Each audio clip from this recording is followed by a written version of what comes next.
ओडिशा रे बहुत प्रकारर चटनी आपण माने बनेकी खाइथिबे किंतु आज मु आपण मानक पई नेई आसीची आंध्र प्रदेश स्पेशल कुंदूरी चटनी। एटा आपण केबे भी खाइ नथिबे।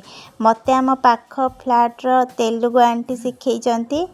चलतु तांकठारु आमे सठिक भाग मापरे बनेबा अति सुआदिया कुंदूरी चटनी। प्रथम ये देखंतु आंटी कौन कले ना 250 ग्राम रो कुंदूरी को भल भाबरे धोईकी नहीं गले ताको एमती पीस पीस करी काटी नौचंती। इटी सब कुंदूरी गुड़ा को आंटी काटी नहीं तापरे 3टा कंचा लंका को एमती ता डेम्फ बाहर करके पीस पीस करी काटी नौचंती। दी पीस करके आपण एठी लंका आपणक टेस्ट अनुसार अधिक राग खाउथले अधिक लंका नहीं पारिबे। तापरे एठी गोटे मीडियम साइज टमाटो को भी एमती पीस करी काटी नौचंती। तापरे आमे गोटे कढ़ाई नहीं जिबा नेकी सेतिरे गोटे टेबल स्पून तेल नेकी प्रथमे जो कंचा लंका को काटिकी नेथिले ताको प्रथमे भाजी की बाहर करी नबा।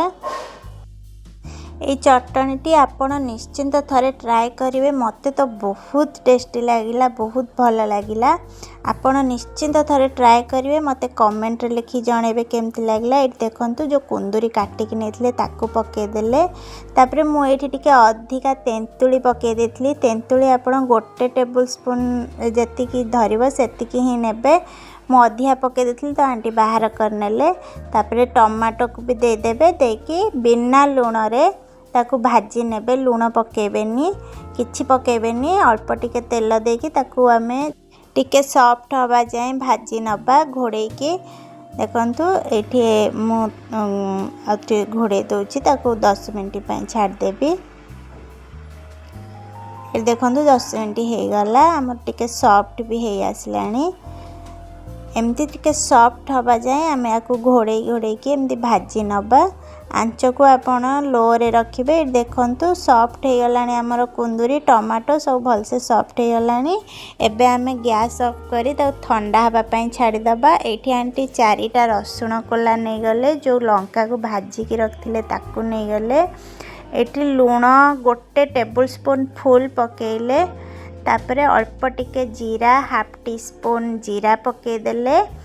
ता सहित जो कुंदूरी की और टमाटो आउ ता सहित भाजी की रखी थिले तेंतुली ताकू पके की ग्राइंडिंग करी नेले।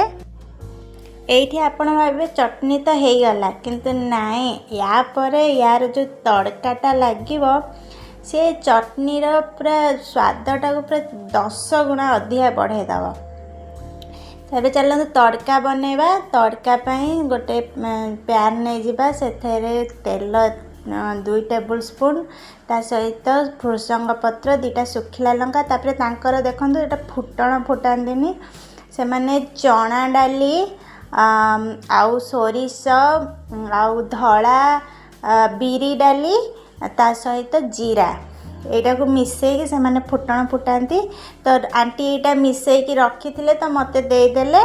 तार केते परिमाण पकेबे मु सेटा पचारिछि तांको। से कहले हाफ टी स्पून चना डाली गोटे टी स्पून बिरी डाली गोटे टी स्पून सोरिष आ हाफ टी स्पून जीरा एतिकी नेकी ताकू आमे तेल रे पके दबा। तापरे भृषंग पत्र को पके की टिके भाजी नबा। भृषंग पत्रटा को टिके कुड़कुड़िया हेला पर्यंत भाजीबे। आ ये तड़कार बास्ना एते सुंदर आसुथला जे मु आपनको कौन कहबी। आपण निजे बनेले ही जानी परिबे केते टेस्टी। एठी हमर तड़का रेडी हेछि। चलंतु चटनी ऊपर पके दबा। तापरे आमे कोन करबा ना किछि फ्रेश धनिया पत्र को काटिकी आधेरे पकेबा। आ जते बेले खाइबे या सब जिनस को भल से मिसई देबे। मिसई की खाइबे याकू भात रे रोटी रे पराठा रे जो थिरे भी लगे खांतु बहुत टेस्टी लागिबो। तेबे मो रेसिपी आपनको केमती लागला नै सॉरी आंटी को रेसिपी आपनको केमती लागला मते कमेंट रे निश्चिंत लिखि जणेबे। तेबे पुणी देखा गोटे नुआ रेसिपी सहित सेते पर्यंत take care and bye bye.